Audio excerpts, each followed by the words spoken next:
What does Dad always say? Sully stick together. No, the other one. Sully never quits. That's right. Sully's never quits. Do you still live? The film opens with Lohak connecting with his deceased brother Neytiri through their banshee bond. In this spiritual moment, Lohak seeks answers about Neytiri's death. Neytiri reveals he was shot during a mission where Lohak disobeyed orders to rescue Spider. Lohak carries crushing guilt, believing his actions led to his brother's death. Neytiri comforts him, but Lohak confesses he killed his brother. This grief becomes a defining burden that will haunt Lohak throughout the story. The Sully family copes with loss in different ways. Neytiri mourns in the ancient Gnostics tradition, singing her son's life during each daily eclipse, believing the light always returns. Jake, however, follows his marine instincts: say nothing, keep busy, work through the pain. The reef people believe the sea washes away sins, offering a path to healing that the family desperately needs. Lohak discovers weapons from a demon ship and brings them to show his skill with firearms. Jake catches him and confiscates the weapons, explaining they cannot fight gunships with spears. However, Jake resists becoming Toruk Makto again, refusing to embrace the warrior path that demands blood. The village elder believes only Toruk Makto can unite the clans, but Jake knows the darkness that comes with that power. Meanwhile, human scientists led by Dr. Garvin search the wreckage of the sunken demon ship. They find no Navi bodies, suggesting survivors. More critically, they discover an algae sample that could change everything. Colonel Quaritch, now in his recom avatar body, obsesses over finding Jake Sully. He pushes General Ardmore to continue hunting Sully, believing he's still in the region. Quaritch's personal vendetta drives him forward despite losing his crew. The family's grief creates new tensions. Jake and Neytiri argue about their situation. Jake feels helpless, unable to run or fight effectively. Neytiri clings to her faith in Iwa, while Jake questions where Iwa was when their son died. She confesses she has nothing left, not her people, not her forest, not even her father's vow. All she has is her faith and her family. The crisis intensifies when Jake and Neytiri decide Spider must leave for high camp with Norm. It's too dangerous to keep him with the family. He's one dead battery away from death himself. Kiri protests passionately, arguing Spider is part of their family. Neytiri coldly states he will never be family, revealing her deep-seated prejudice against humans. The conflict tears the family apart, with Kiri declaring she hates Jake for the decision. Jake compromises. The whole family will travel together to drop Spider off with the Wind Traders. The caravan journey becomes an adventure, though the traders are wary of having Toruk Makto aboard, fearing it makes them take sides in the war. Jake promises to fly as an outrider with Neytiri, protecting the caravan from Mangkwan raiders who grow more aggressive. During the caravan journey, Quaritch and Lau Wainfleet receives intelligence from an imaging technician who spotted the caravan. Enhanced imagery reveals Jake and his family are on the deck. Quaritch realizes they have coordinates and prepares to intercept planned to capture Jake. The family is playing games when suddenly the caravan swarmed and ambushed by an aggressive Navi tribe, the Mangkwan clan, or Ash people, led by their vicious Sahik Varang. Chaos erupts as the Sully family scatters to find cover. Jake orders everyone to stay with the girls, but the children become separated in the confusion.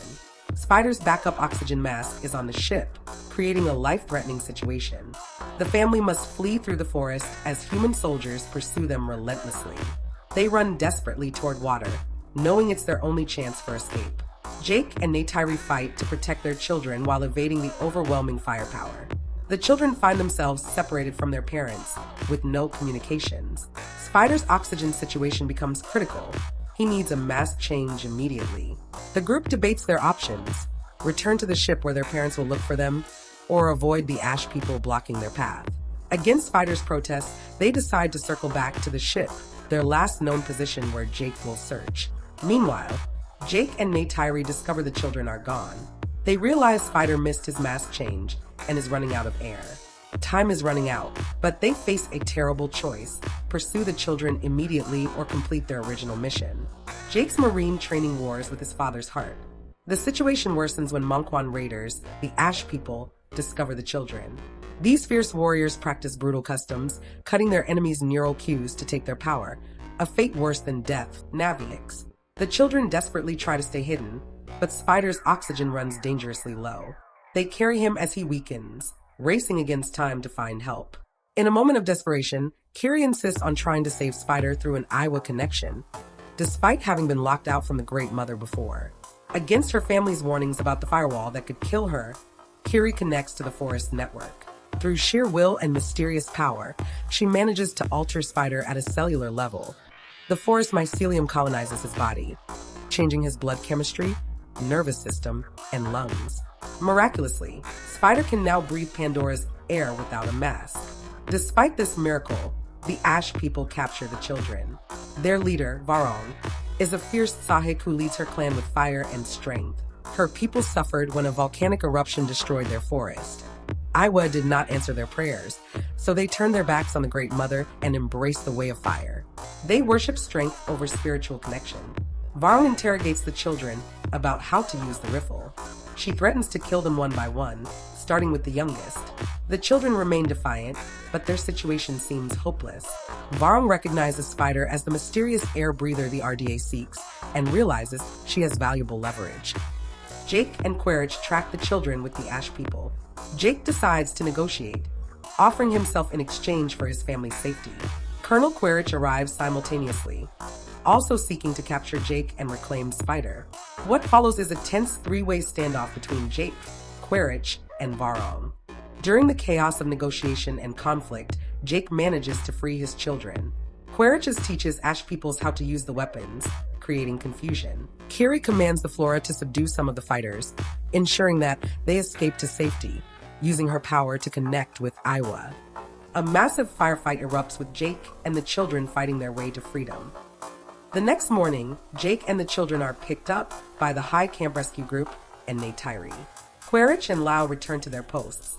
Back with the family, Dr. Norm and Max examine Spider's transformation.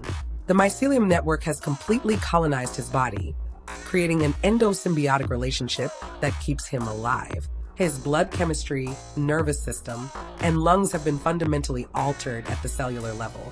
Most remarkably, he's growing a neural queue, a kuru, making him Navi than human.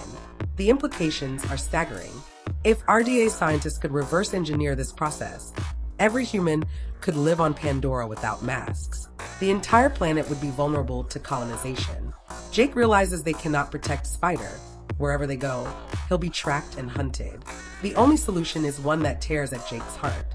Meanwhile, Kiri struggles with her identity and her mysterious connection to Iowa. Her grandmother, Moat, reveals the truth Kiri has always sensed. She has no father. Kiri is a parthenogenic birth, genetically identical to Grace Augustine's avatar. When Grace's avatar body lay in Iowa's hands, a seed was planted by the Great Mother herself. Kiri is literally Iowa's child. This revelation devastates Kiri, making her feel even more like a freak. Jake promises he's the only father she'll ever need, but Kiri questions why Iowa keeps her locked out if she's so special. The elders explain there's a firewall, an encryption protecting something. The harder Kiri tries to break through, the more dangerous it becomes. If she tries to connect again underwater, she will die. The elders declare Payakan exiled for life, sent far away where his song cannot be heard. The decision feels unjust to Lohak and many others. Jake privately reveals his reasoning. Payakan is a loose cannon who will bring destruction down on them all. Jake wants him gone to maintain a low profile. Lohak realizes his father never stood up for him or for Payakan, always choosing caution over courage. The conflict between father and son deepens. Jake accuses Lohak of disobeying orders and getting Medium killed. Lohak insists it wasn't his fault, but Jake's words cut deep. Neytiri intervenes, warning Jake he'll lose another son if he continues down this path. She blames Jake for not protecting their family, for failing to keep them safe despite all his promises. Jake admits he was wrong. They aren't safe here.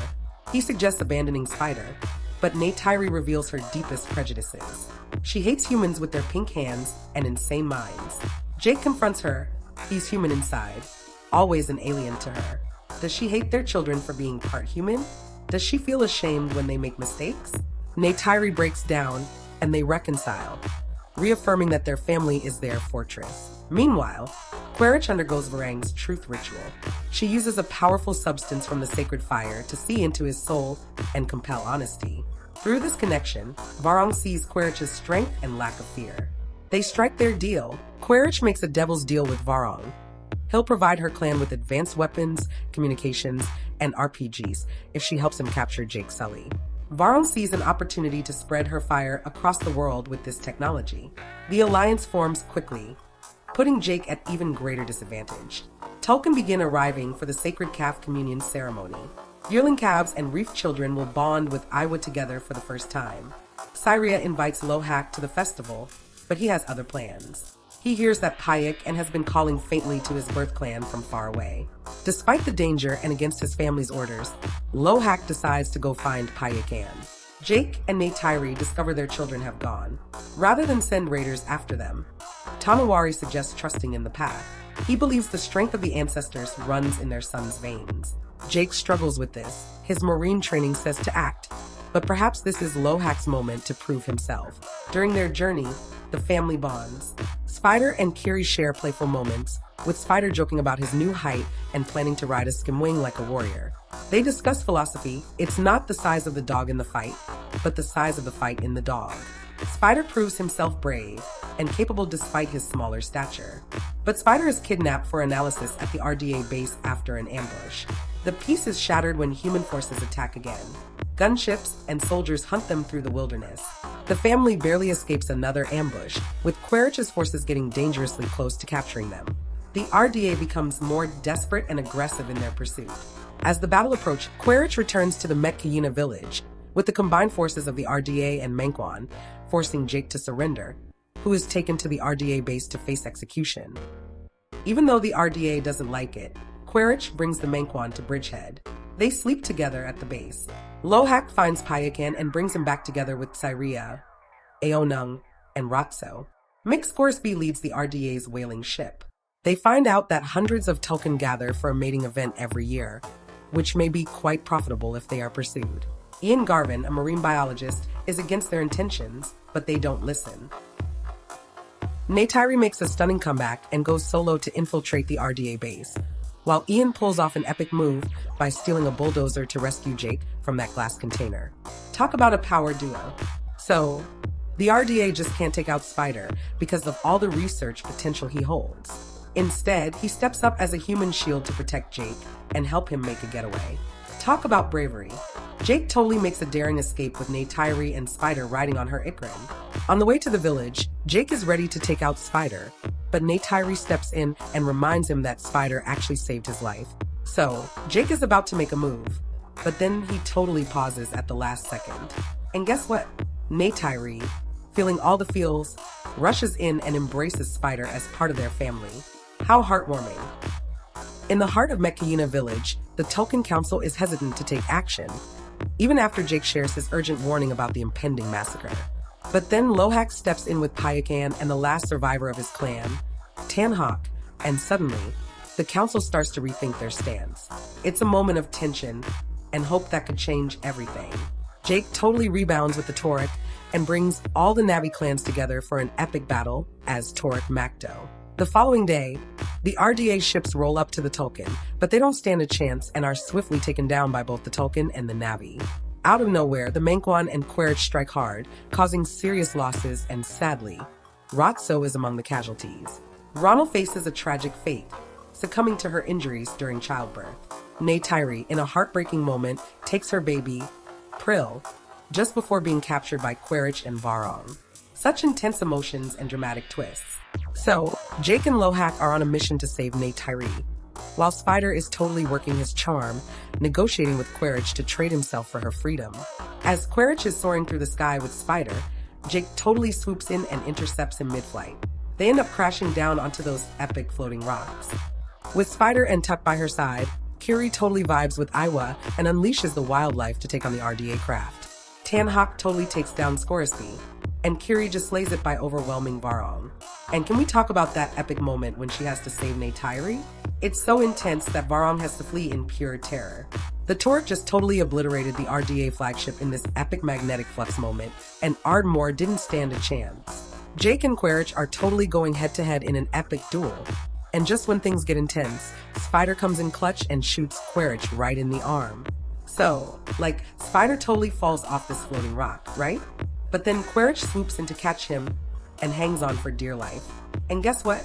Jake comes to the rescue and pulls them both up. So, Neytiri and her kids totally show up and corner Quaritch. He just surrenders and jumps off the rock. After everything that went down, the Sullys take some time to heal and vibe with the underwater spirit trees. It's a moment of magic when Spider gets to meet all the Navi who have passed on. Kiri brings Spider to meet her mom, Grace, and together they welcome him into their clan, unveiling the beautiful, moon-wide web of Iwa's essence that connects them all. Spider undergoes a ritual where he receives his warrior name from the clan. No longer just Spider, he becomes Spider Jake Sully, formerly recognized as Jake and Neytiri's son. The connection overwhelms Spider with joy and wonder. For the first time, he truly understands what it means to be one with the life around him. The story closes with narration reflecting on the nature of connection. We all connect with the Great Mother, who holds all her children in her heart. New life keeps the energy flowing like the breath of the world. When we dream as one. The camera pulls back from the reef, showing the interconnected beauty of Pandora. The forests, oceans, mountains, and skies all part of one living system, but woven into its very fabric. Jake's final words echo, "Our love will never fade away. We're diamonds in the dark. No matter where we go, we're never alone." The family stands together on the beach, watching the sunset paint the sky in brilliant colors. Behind them, the unified clans prepare for whatever comes next. The screen fades to black, but the last image lingers, the Sully family together, stronger for everything they've endured, ready to defend their world and each other.